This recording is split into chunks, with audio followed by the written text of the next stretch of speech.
Hey guys, Langosta here with my good friend JoJo. How's it? We have an amazing call-in guest that I know you're going to love. Yeah, we can't wait. We've been waiting a couple of weeks to get Devin O'Dea from Backcountry Hunters and Anglers here with us on the Rifles, Rods, and Broads podcast to talk about what's going on here in California. We're talking about California fisheries today. And it's going to be exciting stuff, a lot of information that a lot of you may not know or may have heard of. And Devin's going to give us some great insight into what's going on and what the fight is and how we can all get involved as hunters and fishermen here in California and nationwide, as a matter of fact, because it's not just, we don't need the support of everybody here in California. We need the support of every hunter, every fisherman here nationwide to really fight this battle. So spoiler alert. We are potentially facing here in California as fishermen, we are potentially facing massive closures of major key fisheries from as far down as San Diego and as far north as north of San Francisco. And when you talk about massive, that's in all caps. Massive. This is a very important episode. There's some very important things happening this year, and you need to know about this. So we're going to get Devin on the line. He's on the line with us, and he's going to be dialing in, and we're going to have great conversation. Excited to see what he has to say and educate us in regard to what is going on and what the fight is for backcountry hunters and anglers. Do you know what time it is, man? It's time to talk to our special guest, Devin O'Dea. Devin O'Dea. He is our special guest tonight, so I'd like to welcome to the show Devin O'Dea from Backcountry Hunters and Anglers. We're really excited to have him on the show and talk specifically about our West Coast fishing and some of the things that we have going on. So Devin O'Dea is our guest on tonight's show, and he is the Western Policy and Conservation Manager here in California for Backcountry Hunters and Anglers. Devin, very nice to talk to you. Thank you so much for joining the show, and welcome. Welcome, Devin. Yeah, thanks, guys. Appreciate you having me on. Yeah, we're really excited to have you because there's a lot of things going on that you guys are working on with Backcountry Hunters and Anglers, and really want to talk with you in regard to what it is, how it affects fishermen, specifically here on the West Coast in California, and not just in California, because a lot of people come here to fish, right, from across the country. So there's some things kind of going on in the background. And, you know, first start us off and tell us a little bit about Backcountry Hunters and Anglers, and specifically here in California. Yeah. So BHA, we're a 501c3 nonprofit, North America-wide organization. So we've got chapters in 49 states, a couple Canadian provinces and territory. And our mission is to, we're all about public lands, waters, and wildlife. So we want to ensure North American heritage of hunting and fishing in a natural setting. And we do that on behalf through work and education on behalf of our public lands, waters, and wildlife. So, I came up through BHA as a member and a volunteer, and then as a chapter board member, and always really resonated with the organization. It's very open, it's very welcoming, and there's a lot of really smart people and kind of detailed, nuanced positions on policy and some of the trickier things that pop up with legislation. But it's a grassroots movement and organization that really empowers people to become involved in the process, to become involved in the political process, and to advocate in Congress, in their state legislatures and the federal government, but also, the organization is really committed to those hands-on projects and the stewardship work and getting your hands dirty to improve habitat for fish and wildlife. And so I think it's a perfect balance. You have kind of the right and left hands there, working to secure better policies, clean water, good habitat, abundant wildlife populations and fish populations, but then also doing that on the ground through those restoration projects. That's awesome. And getting into Backcountry Hunters and Anglers, obviously you must have had a background in hunting and fishing. So if you don't mind just kind of sharing with us, how it's had an impact on your life kind of growing up and some of the things that you've done in terms of hunting and fishing. No one in my family hunted. I'm kind of the only one that even fishes. So I guess I'm the black sheep a little bit in that way, but I've been fishing for as long as I can remember, and always kind of dragging my parents and family, friends, and relatives, whoever would take me out. As soon as I was old enough, I was doing some backcountry stuff and the Trinity Alps and Sierra Nevada mountain ranges, like mostly trout. So yeah, as a teenager, I got into abalone diving and spearfishing. And so that, really took me down a separate course in life, and basically spearfished my way through college. And really after that, got pretty interested in bow hunting. Okay. With my girlfriend at the same time, who's now my wife. So we both got into bow hunting. We, been doing that for better part of a decade, and that led me down a bunch of other rabbit holes of duck hunting and quail shooting and all the rest. But I'd say if I had to pick, kind of more recently, got a couple kids, so did a big cross state trip not too long ago for pronghorn, and shot a couple pronghorn with my wife. We each got 2 with our bows, and we brought our 3-month-old daughter at the time. It was in the middle of the pandemic, and it was a wild adventure. But that's what it's all about, the food for me, so it's finding good, clean protein for myself, my family, and I love the adventure of it and love being outside and getting close with a bow and the challenge that it presents, and also love the opportunity that you get to duck blind, and just pretty much any type of hunting. If I can get after it, I will. Still learning and certainly not an expert, but I did work in an archery shop and for an archery company for some time. So I can go real far down the rabbit hole there if you want to talk about bows and arrows. Most non-hunters don't realize the involvement and the passion that hunters and fishermen have for conservation. They don't view it. They view it as some type of a conflict, right? So maybe you could speak about that as you go and you talk to folks, hunting folks, non-hunting folks. What's the feedback that you get from non-hunting folks about the reaction to hunters being so involved in conservation? It depends on who you talk to. I give most people the benefit of the doubt, and most people I think are receptive to it, and similar to me, just didn't grow up being exposed to it and grew up with some preconceived notions about what hunting was, and right, trophy hunting and the Bubba hunter, and that's what they considered hunting. Right. And when you take some time and you just express to them what it means to you, having a connection to your food source, the reason why you're doing it, wanton waste laws, and then you really start to go down and you break it down as far as who's paying for conservation and sure, actually how much is being done on the backs of hunters and anglers through the Pittman-Robertson Act and licenses and tags and everything. Then I think you really start to get through to some people. Some people just won't have a conversation with you. Yeah. And I've been on calls where people are just like, I don't think this person should be working on conservation issues with us because he works for a hunting organization. Huh. And that's just unfortunate, right? Like, I don't really care who you are.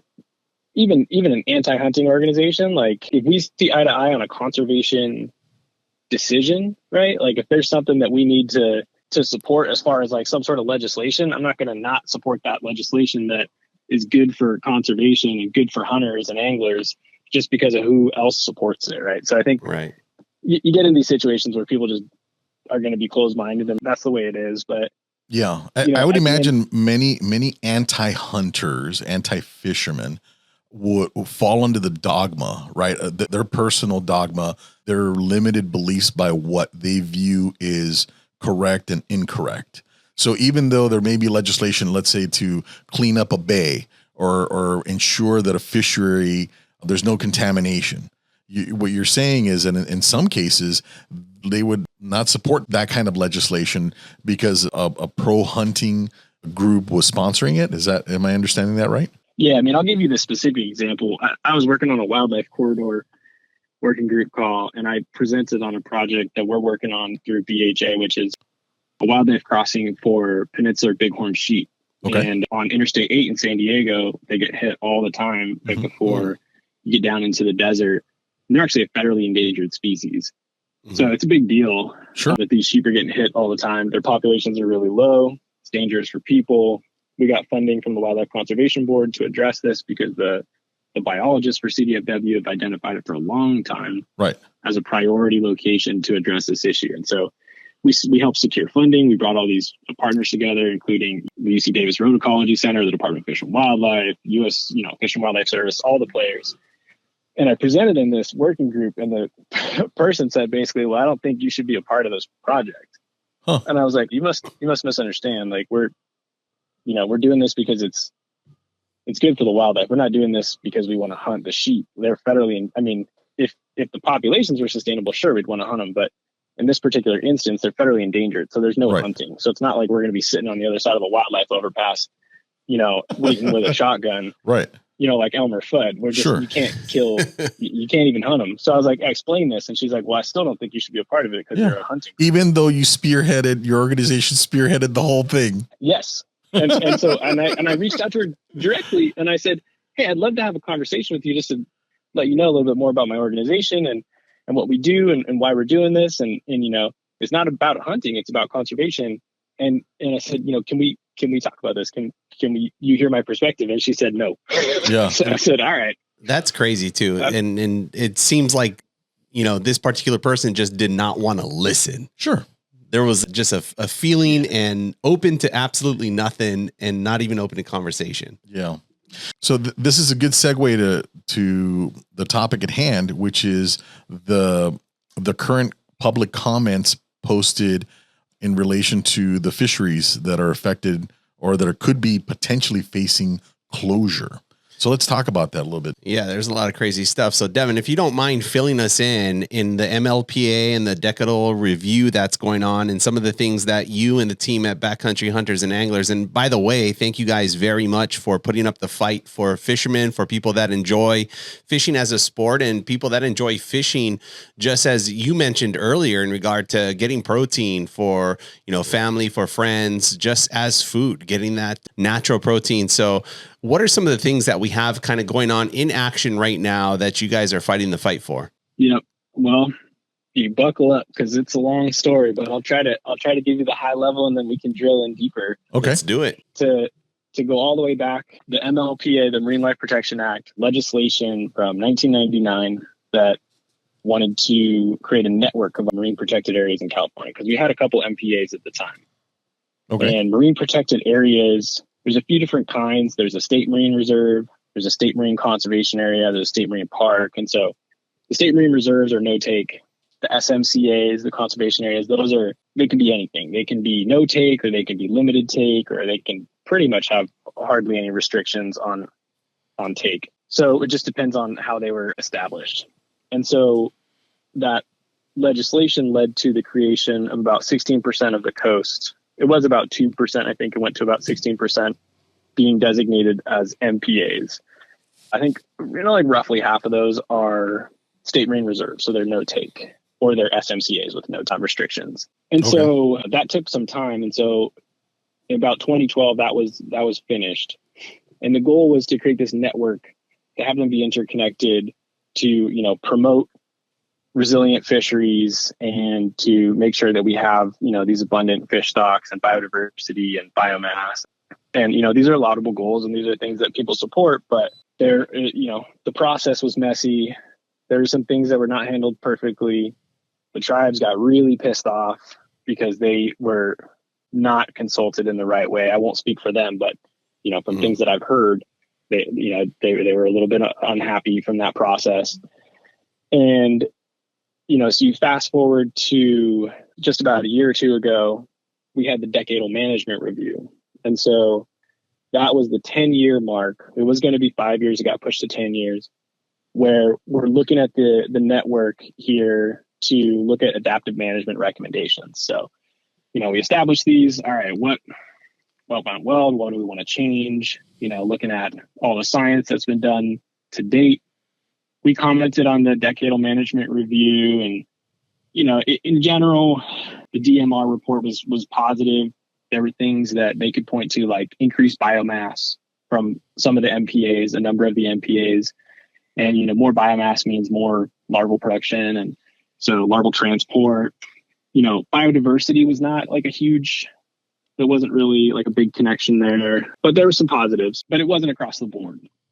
So are some of these things like the biomass or what goes under review? So do you guys have like a set checklist, or does this have a set checklist on what's checked to kind of provide, okay, how do we move in this certain direction? So what are the things that these reviews are looking for? Is there a standard? That's a great question. And to be honest, there isn't. So like, what are the metrics of success, right? Right. And that's been a big thing that the fishing community has pushed for a long time, of like, well, what are we measuring as successful, and what are we studying? And so, I think two things that were not studied that really should be part of those metrics of success. One of them was the difference between a no-take MPA and a limited take MPA. So there's very little data, if any, in California on the difference, because some of these places, like, there's only one or two species that are restricted. Some of them, there's a lot of species that's restricted. You can like only spearfish for white sea bass, but everything else is no take. And so there hasn't been enough data and science done there. For the audience that doesn't understand what areas we're talking about, what's the controversy now? What are the geographic areas that we're talking about? We're talking about Northern California, Monterey, or are we talking San Diego? Or are we talking multiple areas spread throughout? The whole state. Yeah. So there are MPAs kind of distributed throughout the whole state. Okay. And they're meant to be like a certain distance from each other so that they can function as this network. So there's a lot of like stakeholder engagement that went into that process. So you're talking about you're breaking down. So I'm sorry. So the common person listening to this, and I'm learning about this as we're talking. Educational. So what the thinking was probably, and correct me if I'm wrong, is that you're creating protected habitats close enough to each other that the game species or the species in questions can be moved up and down and be protected, or also eventually be analyzed for. You create a geographic zone, and then you eventually compare the health of the geographic zone over a period of time. Yeah, I think I mean, so to kind of clarify that point a little further, so the goal was to create these different MPAs that represent different types of bottom habitat. Right. Sandy bottom, rocky reef, these intertidal bays, estuaries, all these types of, all these different habitats are represented. Okay. And different species as much as possible.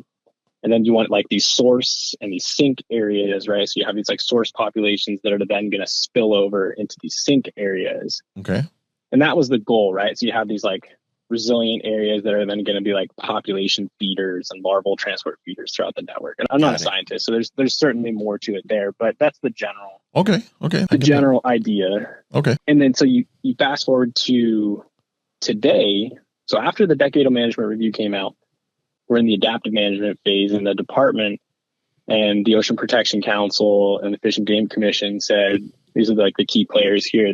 They said, all right, we're going to accept petitions for adaptive management. So they have 28 recommendations they came up with in the decadal management review. And they said, on top of those, we're going to accept petitions if you want to. From the general public, anyone can petition the Fish and Game Commission, first of all. Like, if you have a regulation change, like, anyone can do this at any of the commission meetings. But they specifically held off all of MPA petitions until this point to not get ahead of the process. So this is an open forum, so to speak, where the public, and I say the public under quotes, under air quotes, the public can petition a particular action or lack of action to occur. Is that right? Yeah, rulemaking change or a boundary change. Okay. Remove an MPA, create a new MPA. Okay. And there were 20 petitions that were submitted in December of last year. Okay. And that was the deadline that they'd set. And so in the February meeting of the Fish and Game Commission, they basically decided to refer all these petitions to the Department of Fish and Wildlife for review and recommendation, which is pretty standard. Anytime they get a scientific petition, they refer it to the department, the scientists at the department, then look at it closely and put their people on it, and they kick it back to the commission to actually decide what to do. So when you talk about like petitions, and we've got, as you mentioned, there's about 20 petitions, or there are 20 petitions. When we look at something like that, is that expected? Is that a lot? Is that a little? Is that kind of par for course in regard to petitions themselves? Usually at the meetings, you'll see like a couple. You'll see 2 or 3 per meeting often, not always. I'm sure there's petitions that don't even ever make it because they didn't like fit the regulations or the stipulations of how you have to petition. But were these 20 done by different people or by one organization? These were done by a bunch of different organizations. Some organizations submitted multiple, but several different organizations all submitted petitions for adaptive management of the marine protected area network. Okay. And the vast majority of those petitions are seeking to create new no-take marine protected areas, or to expand no-take marine protected areas, or to convert limited take marine protected areas into no-take.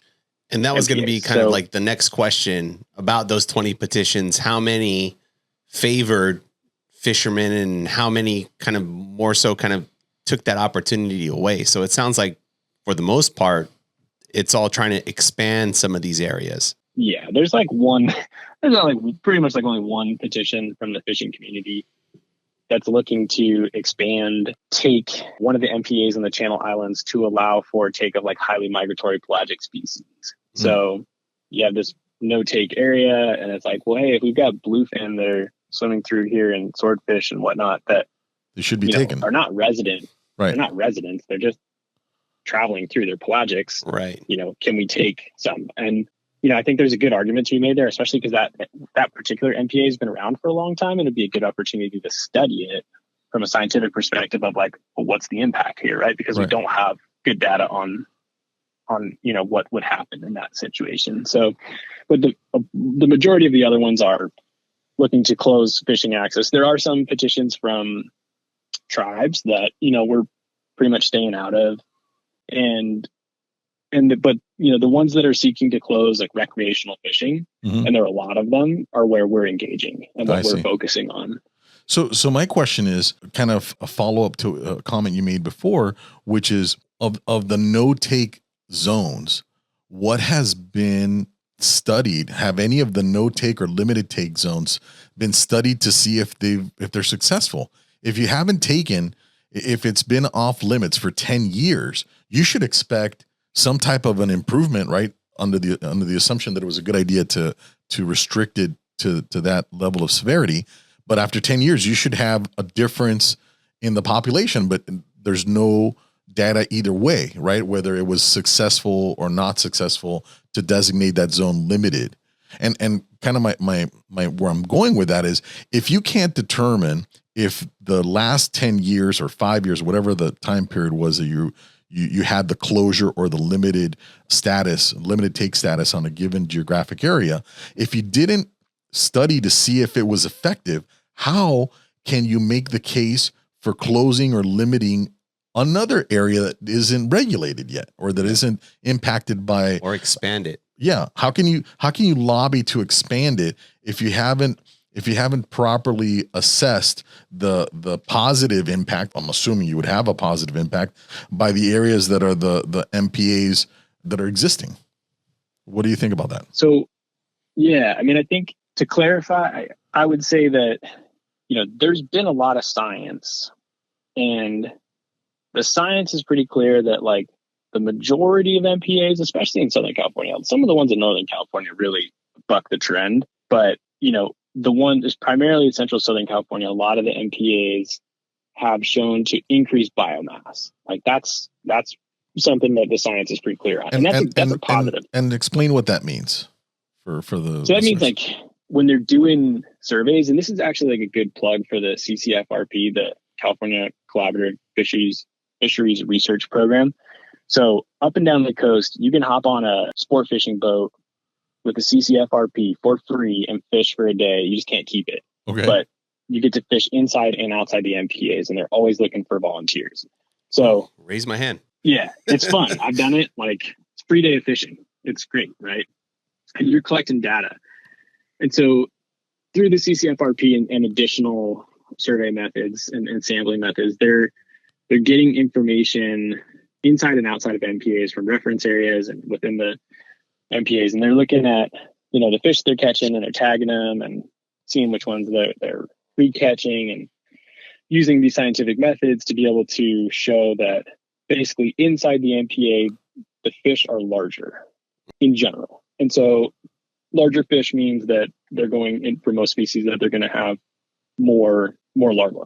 So like there'll be better larval transport. You're going to have, better recruitment. That that's a positive, right? But Right. it's not, there hasn't been enough analysis of the difference between limited take areas and no take areas. Got it. So MPAs are just kind of lumped together. Okay. And in general, no take or quote unquote highly protected areas are always advocated for and pointed to, because a lot of the science on this that's used to advocate for MPAs looks at places that are outside of the United States that don't have our fisheries laws and regulations. And so, these fisheries closures are significant improvements because they don't have the, existing body of laws and regulations like we do through the Pacific Fisheries Management Council and NOAA Fisheries and the Magnuson-Stevenson's Fisheries and Conservation Management Act, and all these different things that, we have bag limits and size limits to make sure that we have sustainable populations of fish. Right.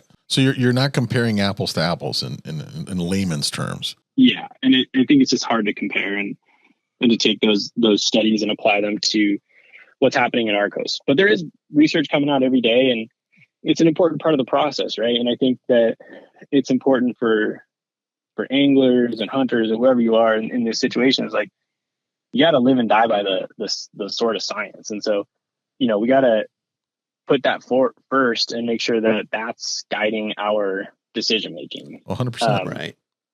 The issue is that some of these petitions are not, the science is just not good that they're using to advocate. Or not there.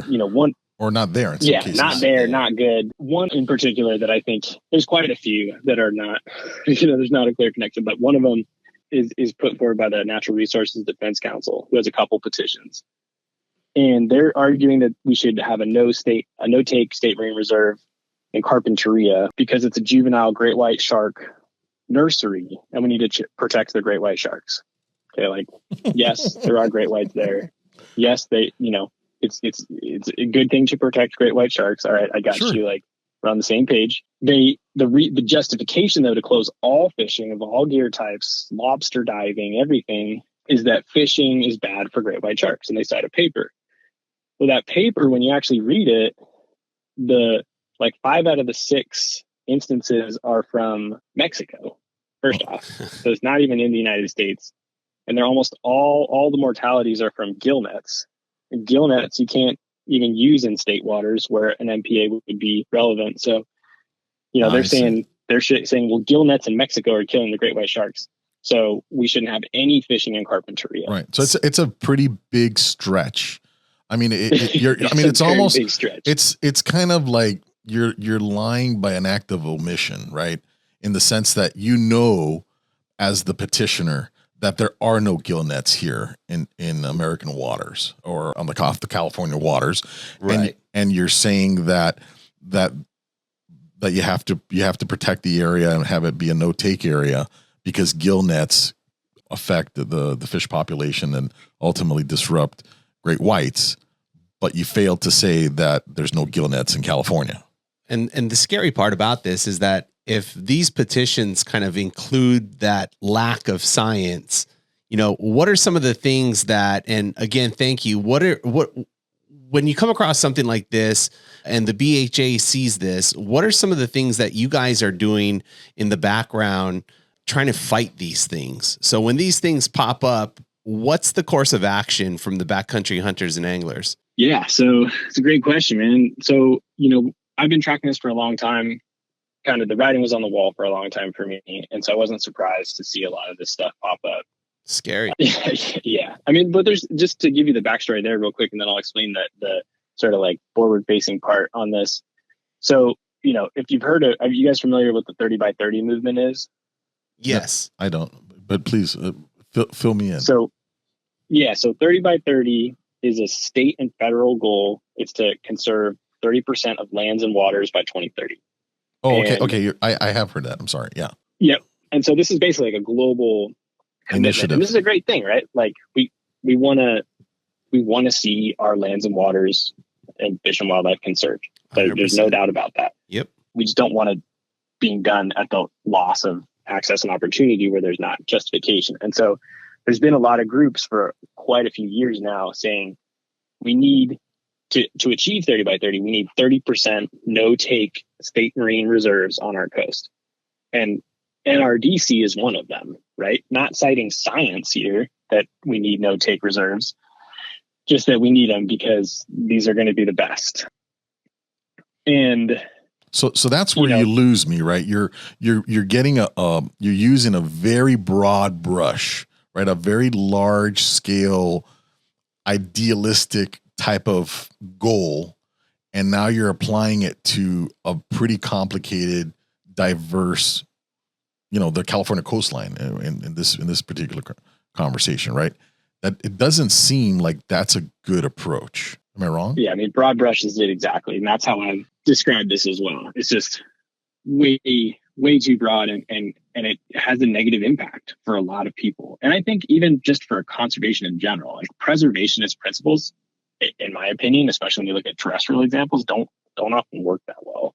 You need hands-on management in most instances, and so you need people. People are a part of the equation. We have been for a long time. Just removing us isn't going to solve all nature's problems. Mm-hmm. But, I mean, that is a time-tested reality where you go, where you see anywhere, any environment, any regardless of the country you go to, if you don't get buy-in from the locals, then it's just a paper promise, right? It just doesn't work. And you can't arbitrarily, remove people's livelihood or impact their immediate environment so drastically that you lose them. You lose them on the buy-in for the greater, for the good that you're trying to accomplish, right? Absolutely. I think, being dedicated conservationists and, people having that connection to nature and to wildlife and to want to conserve it. I mean, I think hunters and anglers are some of the most dedicated conservationists out there because they are connected. You sever that connection, you're going to lose those advocates. 100%. And so to answer the question, as far as like, what do we do? When this meeting binder came out for the commission with all these petitions, it was like 1,200 pages long or something like that. It was crazy long. It's the longest one I've ever seen because all these petitions, they're science that they're supporting and documentation and reports or lack thereof. And so we, had to read it. I had to read every single page.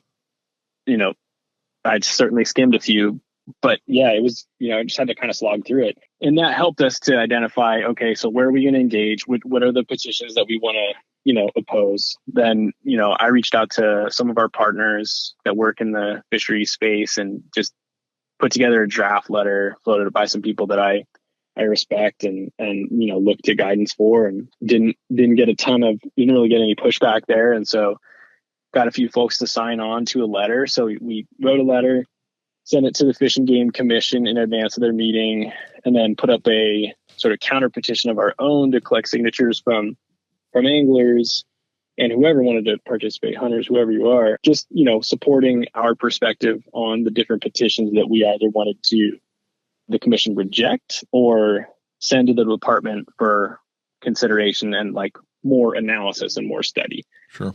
And so, that process, we were hoping we would get some of these more egregious, outlandish petitions just rejected right off the bat.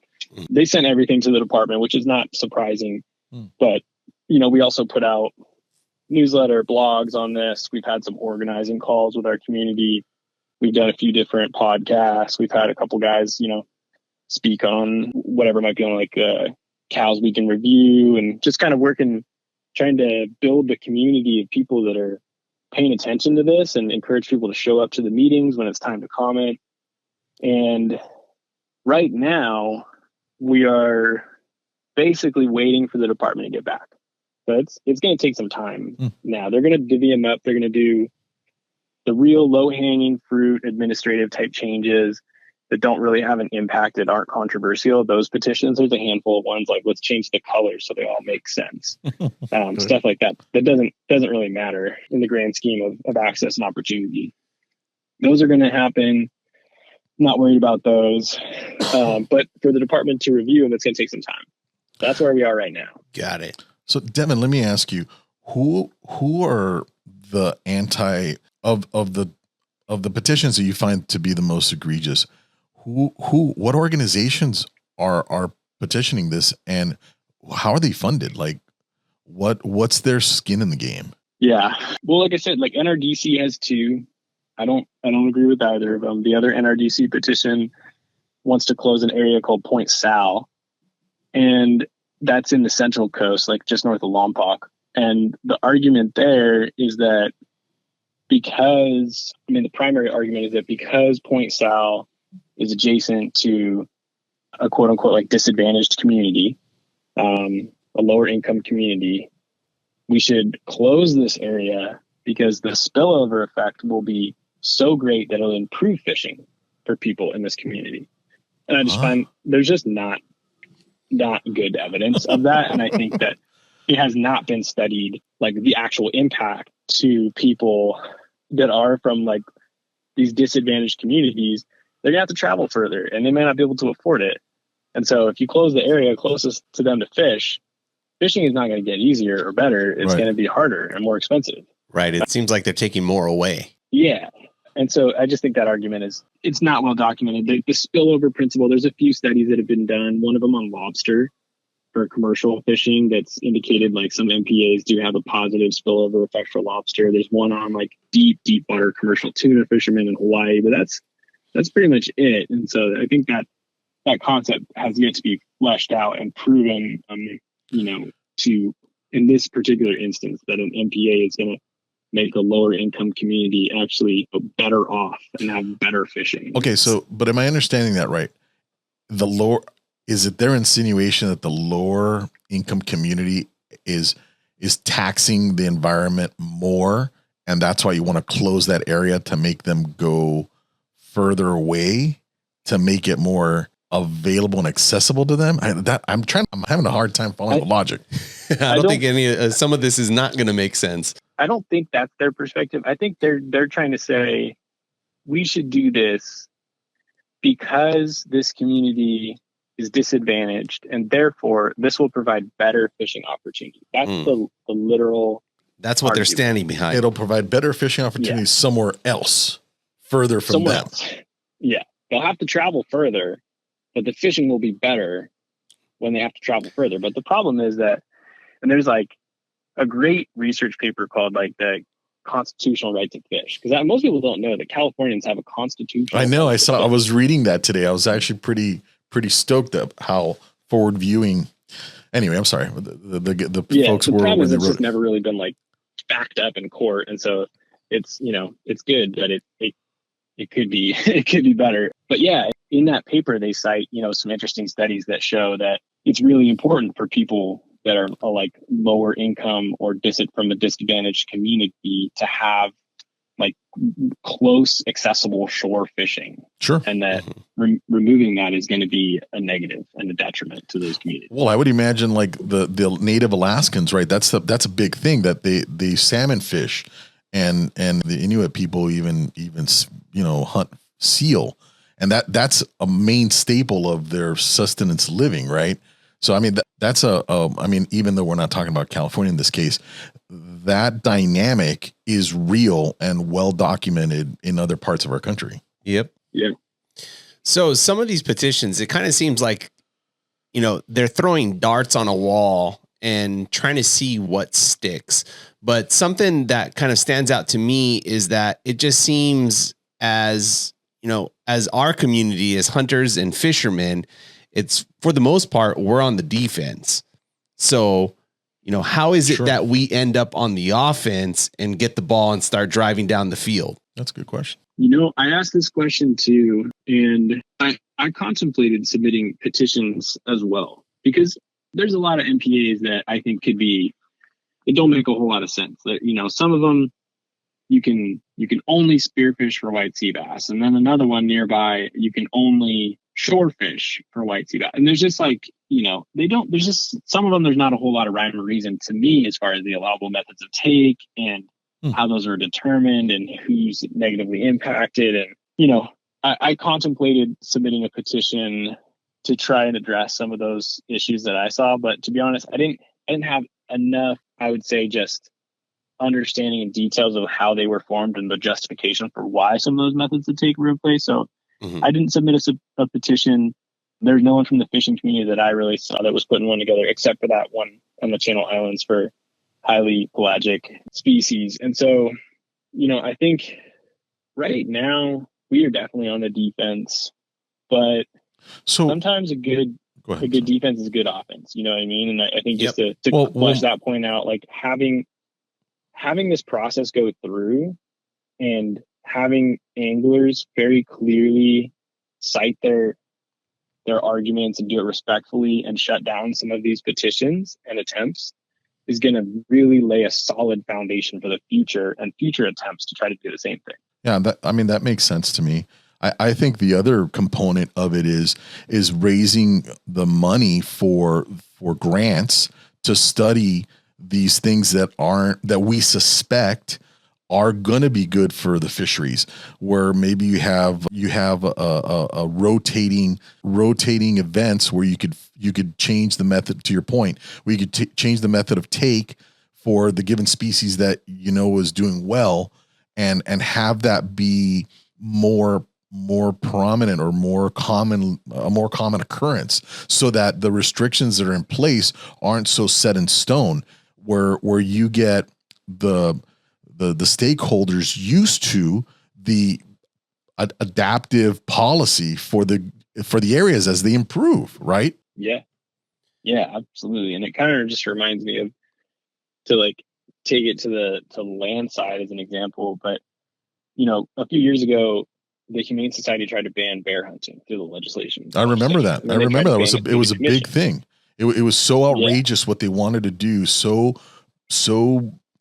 extreme that people actually pushed back. Yeah. And so they went through the legislature, they got shut down quick by the community. And then they went through the Fish and Game Commission, and they argued that like population collapse, there's only 10,000 bears, these mega fires, like we need to do something, we need a moratorium on hunting right away. And they cited some pretty bogus science. Mm-hmm. But because of the support from the hunting community and just sportsmen in general, the Department of Fish and Wildlife was forced to update their management plan. And now they're about to roll that out. And through that process, they have now indicated that they're going to indicate that there are 75,000 bears in the state. So there are more than double what they thought there were 10. That's right. There's like 8 times that. Yeah. The numbers are a little off. Well, but that's the value of spending money to figure out where you are, to do a survey of where you are. Yeah. Right. We do a census of our population so we can make policy changes, right? So we can allocate resources accordingly. But from what I'm understanding, that seldom happens in the fishing and hunting management world as far as public policy. Right. And I think the bear story too is just the perfect example of a good offense is a good defense, right? And based off of what happened there, kind of going on the defense was what ended up really being good for hunters here in California. Well, we still lost the capability of taking bears with dogs, which I thought, anyway, that's, I'm sorry, we're not going to go into that rabbit hole, but it's very common, right? Like if you're starting to make decisions without incomplete information, you're probably going to get a bad outcome. Yeah, exactly. And I think you're going to look foolish. And I think, not to disparage anyone, but the Humane Society looks foolish now because they cited some science, right, that said there's only 10,000 bears, and the department had their hands tied, and now is saying, well, actually, there's like more than double what we thought, 8 times what you thought. And as a part of that, to your point, hey, we fundraised along with California Bowman Hunters State Archery Association. We put together some money for a population study to help this management, to help the department get the best available science, because the science was so just outrageous, cited by the Humane Society. We said, like, no, like, we will put our membership money where our mouth is to do real science and live by whatever the results are. And obviously that's only a very small piece of the big puzzle, because most of the population data comes from hunters. It comes from teeth for bears. But, I think it was symbolic and important, and part of that good defense is a good offense of saying, we're going to, like I said, we're going to advocate for better science, and then we're going to use that to support hunting and fishing and access. And if there's not a clear scientific reason to shut it down, we're not going to stand for it. Yeah. Right. I think that my fear, I agree with everything you said. My fear is that the public, even as hunters and fishermen, many of us have a very short memory / attention span. I think that the conversation about using, to your point, the conversation of determining policy based on real science and not what, somebody just pitches as studies that were done in other countries or studies that were done in other and they're making up waters. numbers, as you can tell. And you're making up numbers and trying to do to infer different correlations that are not. Yeah. They're Bad not data to influence. That's right. So I think that we have to, that if we were to say, hey, what would be a good endeavor for us to engage in would be to engage in this conversation of what you just said, that we want to look at the data behind it. And if it means that we have to restrict bear hunting in a certain area for a certain amount of time, and then we agree to restudy it and look at it in 5 years, 6 years, whatever it ends up being, then so be it. We'll live and die by that mantra, because that's what gets us the closest to a good outcome, right? If we agree on a procedure for closing down a fishery or closing down a hunting area, et cetera. Yeah. And I think that's like where we are right now with the current MPA network. And that's why I also didn't necessarily want to like be too forward on advocating for any changes, because like that's the landscape and people have pretty much accepted it. And so it's like, now we want to look at it and study it and use that to inform our future decisions. But what's pretty evident is that when something gets closed, it doesn't get reopened. Well, that's the whole thing. It's become set in stone when it's a dynamic ecosystem, right? And that's the scary part too, because it's called adaptive management. But however, when something gets closed, it seems to be closed forever. And the only adaptive part is what's open. What else can be closed? Yeah. And when you hear the department talk about this, and when you hear high level decision makers talk about this, they use phrasing. I brought this up to the Fish and Game Commission in our comments at the latest Marine Resources Committee meeting. They'll say like, we can't do anything to weaken the network. We have to only strengthen the network. And they're like, and to strengthen it, we need fully and highly protected no-take MPAs. Like, that is the messaging that is being transmitted from the groups that are petitioning the commission and the department, but also like from the very highest levels of the department in the ocean protection. Well, it's a dogma. This is not conservation anymore. This is a dogma. I believe that you shouldn't do XYZ in perpetuity. And the kicker is, if a public policy pertaining to the taking of a fishery is working, you should have an improvement. You should be able to say, hey, this area here has improved. We could rotate the taking of this and this species, right? Otherwise, I mean, what's your measure to getting back to a comment you made earlier in conversation? Then what's your measurement for success here? Yeah. If we're not getting more fish, bigger fish of this particular species, then what are we doing here? Yeah. Right. And I think oftentimes like they look at the aggregate and they say, well, the commercial landings and like the total landings are the same. There's not more fish or less fish. So they must be doing well.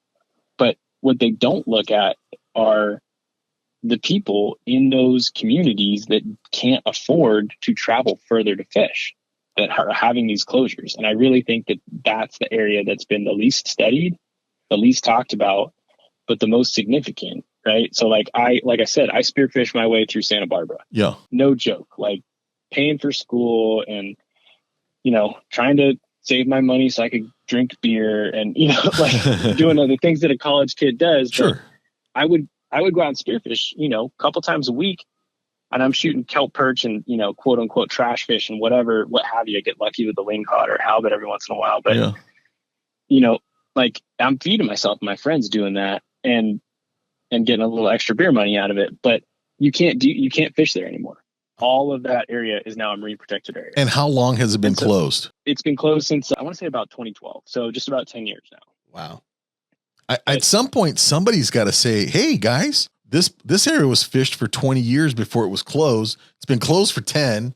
We should open it back up. We should rotate some limited take at least. Right. I mean, at some point, how do you say what a successful policy looks like? And my thinking, and maybe I'm just a layman's talking here, but if your policy is working, you should have more or bigger, more mature fish in that fishery after a certain amount of time. I don't know. Am I crazy? Is this like a crazy expectation? No, and I think it's very realistic. And I think, it's been fished for 20 years prior to the NPA. It's been fished for thousands. True. Right. For a very, very long time, people have been fishing and harvesting. Yep. And doing it in a way that's been sustainable. And obviously we need those laws and regulations, but 100%. Yeah, I think if we're not going back and looking at and opening up some access, or at least just ensuring that we're not just doing these blanket closures without, understanding what the impacts are to the recreational community there. Because those college kids are not going to be able to travel farther away to go fish, or if, you don't have the means to travel, you're just not going to fish. Well, and the danger is that you lose a generation, right? Like that's the real danger, is that the people that hunt and fish, that because it's so restrictive, so expensive, so inaccessible, that you lose that part of your heritage. It almost seems like that's a part of the strategy, though. And that's unfortunate. Sure. And to what we're talking about earlier too, it's like we have rules and regulations already in place. And then this is just something that's added on top of that. And then it just seems like it's just blanketing more and more of it to where, it's gone. Sure. And that's absolutely what we don't want. But in terms of, this fight, this battle to keep what we love and be able to continue to do it, who's ultimately, for the people out there, who's ultimately making these decisions? So who's going to say, yes, this petition goes through, or no, this petition doesn't go through? Who's the one that's responsible for making these decisions? So that's the California Fish and Game Commission. And they're the ones that's where we need to show up. Okay. And there's not any fire right now necessarily. But as the year gets on, as we get close to the end of the year, it's going to get more and more real, I think. And just depending on how long the Department of Fish and Wildlife takes to analyze and review these petitions, they'll kick it back to the commission, and then the commission will hear them and will vote on it. And that's where we need to, that they rejected the Humane Society petition to ban black bear hunting, right? Like, this is where the real conservation laws and regulations are happening, and where they should be happening, and not through the legislature. And so it's a good forum. We have a really good commission right now. In general, when you look at some of the commissions across other states, they've got a lot of anti-hunters, people that are just not following the science. We have a pretty level-headed, solid commission. I have a lot of faith in them, and I think they're going to do the right thing here, but they definitely absolutely need people to show up. And I've heard that about California, that we've got a great commission going right now. So in terms of that, right, and they're making the decisions, and as you mentioned, this is where we need to show up. So what is it that we need to do? What is it that you feel that you need from us to be able to show up? What does that look like from the hunter, the angler in California? What does that look like when you say we need to show up? What can we do? So two things right now. We've got like I said, we've got this counter petition on our website. So signing that, which we've got over 1,000 signatures, but as many people as we can get to sign that says, we don't support these petitions. This is what we're advocating for. And you can read the letter, and you can sign that on BHA's website. If you go to California, you'll see that under the action alert. Okay. And people can reach out to me directly and give you my contact for this one, and I can point them in the right direction there too. So that's one. Two, when they bring this back up for the commission, so sign up for. Hopefully other groups are talking about this too. There hasn't been a huge amount of push, but there's some other groups that are getting involved and that have been doing this for a long time, and that I'm sure will activate when the time comes. But just make sure that you're tracking when that commission meeting happens, when we need people to show up. And so BHA will definitely put out information on our channels like, hey, now's the time. Make sure you show up for this thing. And, so like follow the social, sign up for the newsletter just to be in the know on that one, because we need people to show up to that meeting in person or on Zoom. And like the most important thing is just to be respectful. Right. In those public comments, and like concise and respectful. Yeah. Because the commission is going to hear, there's so many people that are going to weigh in on this that they don't want to hear the same thing 1,000 times. Like if someone has already said it, we just need people to go in there and say like, I'm so-and-so. Thank you for the opportunity. I support these comments, or like give your very quick piece. Okay. If it hasn't been said, and then get out and do it respectfully, because that's where for the bear hunting thing, I think we did pretty good, and it really showed. And some of the anti-hunters were just absurd and super disrespectful. And I think it really hurt their cause there. No doubt. And just kind of the numbers that you threw out when you talk about that, we've got about over 1,000 people that have signed the petition. And I can proudly say that I'm one of them. When I think about just how many fishermen that we have out there, and the number 1,000 is just such a small part. So, we're going to do our part here to kind of get that word out, because it just seems that we're leaving a lot of signatures that are on the table. And what we're trying to do here, and I know what you guys are trying to do, is really get this message out in regard to how this could affect our lifestyle, right? I think a lot of people just kind of go out there and take for granted, hey, I'm going to go out, I'm going to go fishing, I'm going to fish here, I'm going to fish there. But one day they're going to go to their favorite local fishing spot and realize that it's gone. That's right. And then start asking the question, well, what the hell happened? And then start doing the research. And, by that time, it's just that, it's history. So, it's all about getting that word out there. And if we're only at 1,000, and I say only because there's got to be hundreds of thousands of fishermen out there. Sure. We've all got to sign this petition and be a part of the fight. And, we've got your back over there at BHA. And the reason why we do is because we know that you've got our back. So thank you very much for all of the work that you guys are doing. Yeah, man. Well, it's going to take everybody, right? It's going to take the community coming together. And, I really appreciate you guys helping to get the word out. And we're obviously open to other creative ways to engage here. And one other thing that we're planning on doing this year is a catch and cook competition. So in the past, we've done in Monterey, we did a catch and cook where we had people go out and they were culling invasive urchins. We had a beach cleanup, and we had people go out and spearfish and then bring back their catch and cook it before a panel of judges. And we had like $25,000 worth of prizes. People doing the beach cleanup got prizes. People doing the urchin culling got prizes. So it's family friendly and it's super fun. So we're bringing that back. Can those urchins be eaten? They can. Yeah. The purple urchins are the problem right now that are like, they're eating the kelp, right? Sometimes what they should be in like central and northern California. You can eat them. They're just, in most of these places, they're basically like, they call them like zombie urchins because there's not a whole lot of food, and they just kind of go into this weird metabolic state where they're like half alive, and they don't need much nutrients. And so there's barely anything inside of them to eat. And I've been kind of like researching some of that stuff, and that's a whole nother episode. Like for sure, that invasion of the purple urchin. They're down here in PV. They're down here in PV in the South Bay. I mean, those things are just multiplying, and they're just devastating so much beneath the water. It's crazy. There's so much to talk about there. So Devin, let me get back to just kind of redirect support for BHA, financial support. I would imagine you guys need financial resources to fight the good fight, right? How can people donate? Yeah. So if you go on our website, you can donate. Joining as a member is huge. It's $35 to be a member. That, there's a lot of conservation organizations out there that have a lot of deep pockets. BHA is not one of them. Right. We're pretty scrappy, like grassroots group that, we don't have a lot of big money donors. Like our biggest revenue source is our members. And, as a result, we're also like, there's no one holding the purse strings. So, there's no one telling us like, oh, don't weigh in on this or that. Otherwise I won't donate.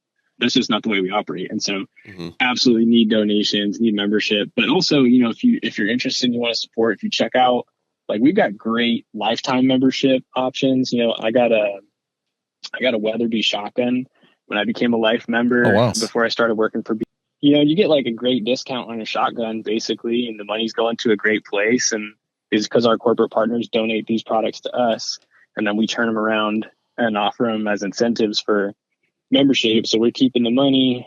The partners are, you know, the corporations are donating their products, and people are getting a hell of a deal. So that's something to look at too, you know. Yeah, that's cool. $1,000 for a lifetime membership goes a huge long way for us, and you also get something out of it too. And there's a whole bunch of different options in there. All right, cool. Well, we're gonna go ahead and put that in the link of this particular episode. And any other final thoughts as we wrap this up, either from you, JoJo, or Devin? Really appreciate you guys taking the time to talk about it. If you want to do a follow up on urchins or a follow up on black bears or hunting or whatever it is, there's just so much good stuff to talk about. And we'd love to. You know, there's a lot there. So I'm always happy to take the time, and really appreciate you guys focusing on this and highlighting the issues. No, and Devin, thank you so much for joining us. And, you know, we've got your back as we know that you've got ours. So there's a lot more conversation. We're going to do whatever we can to help that movement and backcountry hunters and anglers, and keep us posted. We'll stay in touch for sure. And there's so many more episodes and stories that, you know, people that are listening want to hear about. So super excited to have you on, and want to thank you for all the work that you've done for us as hunters and anglers, and want to thank the backcountry hunters and anglers for all the work as well that they've done for us. And we'll definitely push that wherever we're out there. We'll kind of collect that. We'll collect that support for the cause. Right on. Absolutely. Yeah. I'll just say one last thing, you know, if we get time to talk about it another time, you know, I got a great shark story from Santa Barbara when we were, you know, out there living and shooting one when we were spearfishing from this canoe, and shot a 7-gill and brought it in and ate it. And, you know, like those memories of a lifetime, you know, that can't happen now, because that's an MPA. And hopefully, you know, maintain access in some of these other areas where we can create these lifetime memories and these crazy experiences that'll stick with us forever. Right on. Absolutely. Right on. I think it's worth saving. The California coast is it is really one of the gems, the jewels of California. And whatever hunters and fishermen can do to preserve that heritage of hunting and fishing, we have to do. We have to turn the tide of how the MPAs are set in concrete. We have to make that science-based on the access, on how access is limited or granted in these areas. And really it's going to take our full engagement in this in order for this to actually occur. We've got to go on the offense. Yeah, I think so. I think it's a beautiful state. We're going through some hard times with the current situation, but it's a beautiful place, and it's worth fighting for, to preserve the heritage that has come very difficult for us. Well said. So, excuse me, Devin, I want to thank you again. We'll take you out with a little round of applause. You're awesome, man. Thanks so much. Would love to have you on the show again. Holy smokes, man. I can't believe that we have such an existential threat of closing so many fisheries here in California. And it's just crazy. The amount of information that we just collected from Devin and the conversation that we had, it's just really eye-opening. And for those of you that are listening, I really hope that you take that message home. One of the things that really stood out to me is the fact that we only have a little over 1,000 people that have signed on to this petition. It's amazing. So the amount of people that haven't done so yet, if you are listening, we need you to go to backcountryhunters.org right now. And as Devin mentioned, just go look for the article regarding this topic and sign on to the petition. Absolutely. Read the letter, sign on to the petition, and just understand the fight that we're in. Just to kind of highlight some of these things, there's darts that are being thrown onto the wall right now that people are just looking for things to stick, to take away the opportunity of fishing. Yeah. And you heard it. There's over 1,200 pages worth of these petitions. Yeah, no, this is out of control. You guys, we need to get some attention on this, the right kind of attention. If you haven't done so, join them. It's only $35 a year. I'm going to do that today, as a matter of fact. And you can donate, please, be a part of this, not only in signing the petition, but also your financial contribution, and do it on a regular basis, guys. We go and we fish, we hunt and we fish, there's California has amazing resources for both fishing and hunting. And in order for us to preserve this heritage that we have, this really gem, this jewel of California, which is our fisheries and our mountains, we gotta be an active player, an active advocate for our passions. We've got to go on the offense. Yeah. And I think that's the thing that I took out of it the most is, what else can we do to be an advocate, to go on offense rather than just constantly playing defense? And for the most part, the BHA is playing a great defense, but we, the people that love hunting and fishing, we've got to figure it out in regard to how do we go on the offense. So Devin, the team at BHA, Backcountry Hunters and Anglers, as you mentioned, please become a member, donate. All that money goes somewhere, right? You can see it firsthand, the fight that they're putting up. Not everybody's going to wake up in the morning and say, I'm going to scroll through 1,200 pages of petitions and then do something about it. It's overwhelming. So if we provide the donations, we provide the membership, we, the members, can be a part of that fight. So absolutely, go to Backcountry Hunters and Anglers and become a member today. Yeah, make sure you donate and be there be on their newsletter, so that when it comes time for people to have public comment in front of the Fish and Game department, that you're ready with a logical, reasonable point of view, a respectful point of view about why it is so important to preserve these fisheries for the appropriate legal method and take, and really it's our heritage. It's part of California's gold, in the words of the late Hugh Hausner when he talked about his beloved California, right? The preservation of some of the most amazing, pristine coastline that we have in this country. It's amazing. Yeah. On another note, guess what? What? We're over 50. We're over 50, guys. Thank you for reeling in a big one. Mahalo for that. Now we need a 100. If you guys haven't done so, please like and subscribe and share the podcast. We're hoping that we're providing you with good content that you enjoy, and maybe a couple quick laughs, and we're going to be doing some range time too. So stay tuned. We're going to be filming some of our fishing adventures. Where are we going next? So coming up in May, we do have the Pride trip that we're both going to be on. That's going to be a fantastic trip aboard the Pride. And we're going to be looking for that sea bass. Yep. We're going to be looking for the sea bass. I've never caught a sea bass. Neither have I'm I. not sure I know what a sea bass looks like, but luckily we're going to have a lot of talented crew and fellow club members that are going to be there to help us along the way. We should get some great footage as well. I think that'll be pretty dang awesome. Absolutely. Well, guys, thanks for joining us for another episode of the Rifle Rods and Broads Outdoor Podcast. Mahalo. I am Langosta, my good pal JoJo. Thanks so much. Aloha.